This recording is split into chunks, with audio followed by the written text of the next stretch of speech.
그래서 대차대조표 축소가 시작되면 이런 주식들을 눈여겨볼 필요가 있는 거죠. 안녕하세요, 크리스탈입니다. 최근에 연준이 발표한 통화정책 내용 때문에 미국 주식시장이 모두 하락세를 보이고 있는데요. 특히 나스닥이 일주일 만에 약 6% 정도 하락했습니다. 도대체 연준이 뭐라고 말했길래 이렇게 민감하게 반응하는 걸까요? 지난 5일에 연준이 12월 정례회의 의사록을 발표했는데 이게 뭐냐면 우리나라의 한국은행 금융통화위원회에서 기준금리를 올릴지 말지를 정하는 회의를 여는 것처럼 미국의 중앙은행인 연준에서도 이런 회의를 여는데 여기서 주고받은 이야기를 적은 게 바로 의사록입니다. 이 의사록에 앞으로 통화정책을 어떤 방향으로 가져갈지에 대한 내용이 담겨져 있는 거죠. 그런데 여기에 바로 이 문장이 언급되자 시장이 크게 흔들린 건데요. 아니, 이 문장을 보면 금리 인상도 충분히 시장에 안 좋아하는데 대차대조표까지 축소한다고 하니까 뭔가 좀 더 강력해 보이죠? 도대체 대차대조표 축소가 뭐길래 새해부터 주식시장을 흔들어 놓는 걸까요? 대차대조표란 기업의 자산, 부채, 자본을 나타내는 표예요. 참고로 부채랑 자본을 더하면 자산이 됩니다. 좀 모르실 것 같아서 일단 예를 들어보자면 제가 대출이 1억이고 주식으로 2억을 갖고 있다면 제 자산은 총 3억입니다. 이렇듯 대출은 얼마 있고 자본은 얼마 있는지 등을 나타내주는 표가 대차대조표예요. 그런데 연준이 이걸 왜 작성하는지 궁금하실 것 같아요. 많은 분들이 잘 모르시는데 연준은 민간기업이에요. 그래서 이렇듯 하나의 기업이기 때문에 대차대조표를 작성합니다. 현재 연준의 자산 규모가 약 8조 달러인데 우리 돈으로 하면 약 1경원 규모의 자산을 갖고 있어요. 사이즈가 다르죠. 그런데 이 연준이 보유한 자산은 대부분 미국 국채, 즉 미국이 발행한 채권이라고 생각을 하면 되는데요. 바로 이 채권으로 시장에 돈을 공급하거나 거두어 들이는 방식으로 통화 정책을 펼치고 있죠. 예를 들어 경기가 침체되면 연준이 직접 시장에 돈을 공급합니다. 어떻게? 바로 이 채권을 매입해서 공급을 해요. 그러면 연준이 채권을 사는 거니까 연준 입장에서는 시장에 돈을 지불하게 되는 거죠. 즉 연준이 갖고 있던 돈이 시장으로 빠져나가는 거죠. 그래서 시장에 돈이 많아집니다. 유동성이 풍부해진다고 하죠. 그러면 연준은 채권을 계속 매입할수록 자산이 커지겠죠. 그래서 대차대조표의 규모도 증가하게 됩니다. 이를 어려운 말로 양적 완화 정책이라고 하는 거예요. 이렇듯 시장에 돈을 공급하면 기업들이 대출받기가 쉬워져서 투자도 많이 하게 되고 그러면 매출도 증가하면서 주가도 상승할 확률이 높아지겠죠. 그래서 양적 완화는 주식시장에서 호재로 작용하는 편이에요. 그런데 돈을 이렇게 계속 풀면 인플레이션이 급등하고 물가도 급등하는 현상이 발생하는데요. 실제로 코로나 때 이렇게 돈을 막 풀었더니 주식이랑 부동산이 정말 어마어마하게 급등을 하는 모습을 보였죠. 이렇듯 경기가 가열되면서 인플레이션이 심해지면 연준은 시장에 풀었던 돈을 조금씩 회수를 시작해요. 어떻게 하냐면 기존에 시장에서 샀던 채권을 다시 팔아서 돈을 거두어 들이는 거예요. 좀 더 쉽게 말하자면 연준이 갖고 있던 채권을 파는 거니까 자산이 줄어들겠죠. 그래서 이를 어려운 말로 양적 긴축이라고 합니다. 이렇듯 시장에 풀어져 있던 그 돈을 회수하면 기업들이 투자도 줄이면서 그러면 매출액도 감소할 거고 그러면 주가도 좀 하락할 확률이 좀 높아지겠죠.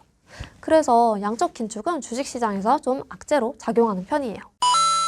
연준이 양적 긴축 정책을 시행할 때는 크게 세 가지 방법이 있어요. 첫 번째는 테이퍼링, 두 번째는 금리 인상, 세 번째는 대차대조표 축소. 저번 테이퍼링 영상에서 테이퍼링이 엄마가 딸에게 주는 그 용돈을 좀 줄여서 주는 거라면 금리 인상은 딸이 엄마에게 월세를 내는 거고 긴축 정책은 딸이 엄마에게 용돈을 드리는 거라고 좀 비유를 했었죠, 제가. 바로 이 긴축 정책에 대차대조표 축소가 해당합니다. 이렇듯 연준이 양적 긴축을 하기 위해서 가장 먼저 할 수 있는 것은 테이퍼링으로 시장에 조금씩 신호를 주는 거예요.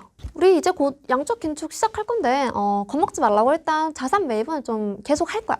대신에 규모는 좀 줄일게. 그 다음으로 쓸 수 있는 카드가 기준금리 인상이에요. 테이퍼링해도 좀 경기가 괜찮네?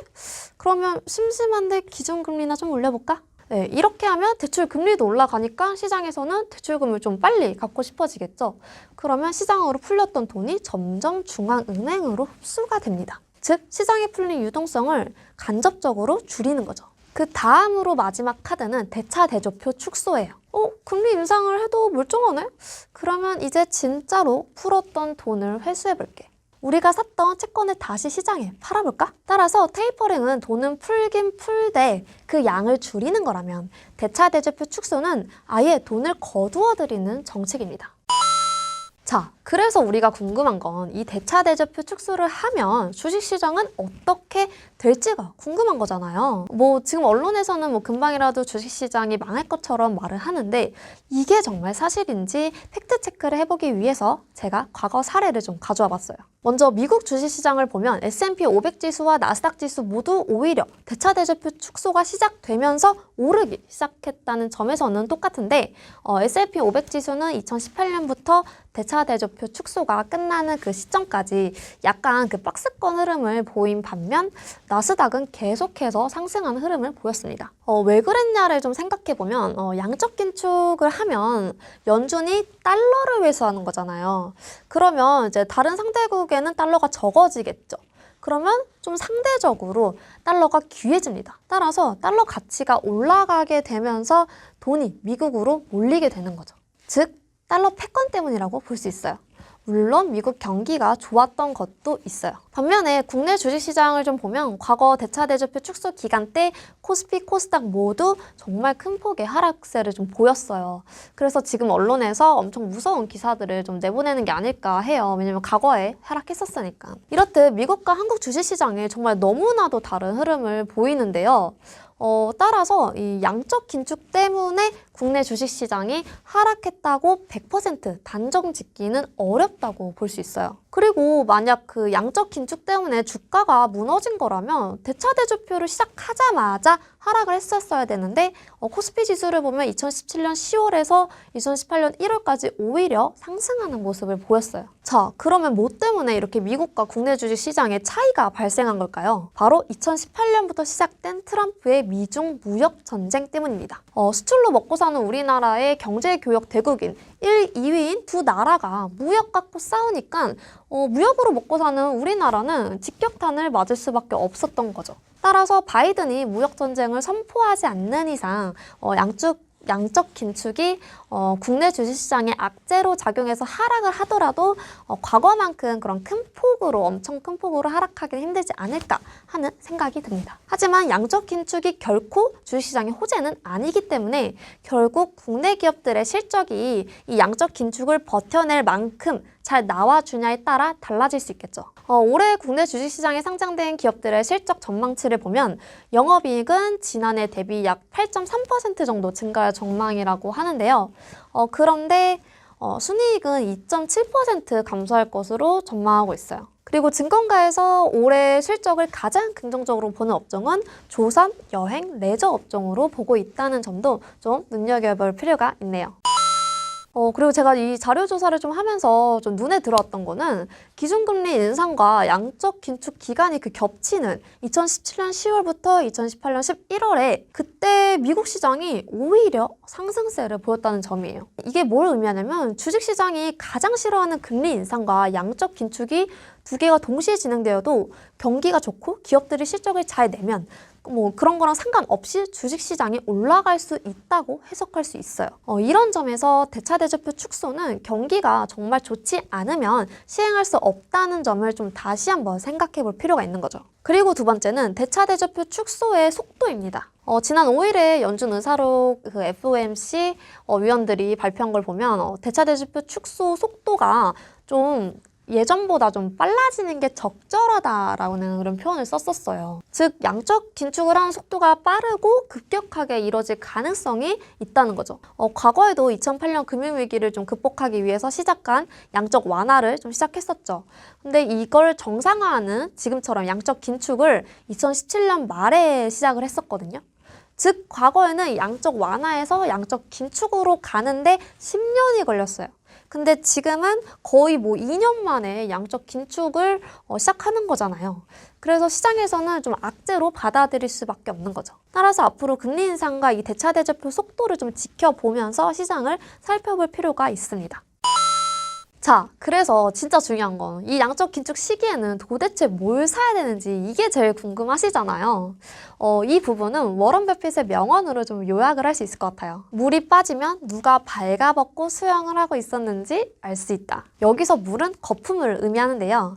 유동성으로 바꿔서 생각해봐도 좋을 것 같아요. 코로나 위기 이후에 전 세계에서 시행한 그 무제한 돈 풀기 정책은 기업이 돈을 잘 벌든 말든 그 성장에 대한 기대감만 있어도 좀 올라가게 했잖아요. 예를 들어 솔직히 지금 메타버스로 매출액을 뭐 50%, 70% 이상 내는 기업은 없지만 메타버스 관련 기업들은 주가가 정말 많이 올랐죠. 그런데 수영장에 물이 빠지면, 즉 유동성이 축소되면 저금리로 빚을 크게 늘리며 버텨왔던 기업들은 더 이상 버티기가 힘들어지게 돼요. 결국 진짜 돈 잘 버는 기업, 실적이 좋은 기업들만 살아남게 되는 시기가 오는 거죠. 따라서 일반적으로 양적 긴축이 시작되면 기대감만으로 오르는 성장주에 투자하는 건 위험할 수 있습니다. 실제로 미국 투자은행의 올해 기술주에 대한 전망은 부정적인데요. 골드만삭스에 따르면 지난해 12월 30일부터 이달 5일까지 4거래일 동안 헤지펀드들이 지난 10년 사이 최대 규모로 기술주를 매도했다고 합니다. 그래서 이 양적 긴축 시기에는 성장주 비중을 좀 줄이는 것도 전략이 될 수 있어요.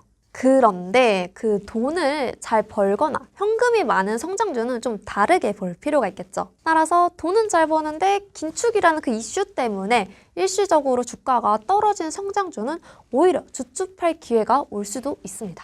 또한 양적 긴축은 경기 회복으로도 해석할 수 있다고 했죠. 경기가 좋아진다는 확신이 있으니까 금리도 올리는 거고 대차대주표도 축소하는 거죠. 따라서 경기가 재개되었을 때 수혜를 받을 수 있는 경기 민감주, 경기 회복 수혜주도 주목할 만하겠죠. 실제로 미국 지수가 하락할 때 경기 민감주에 투자하는 비중이 높은 워런 버핏이 이끄는 투자회사 버크셔 해서웨이 주가는 좀 최근에 연일 신고가를 경신하고 있습니다. 네, 정리하자면 양적 긴축이 주식시장의 호재는 아니다.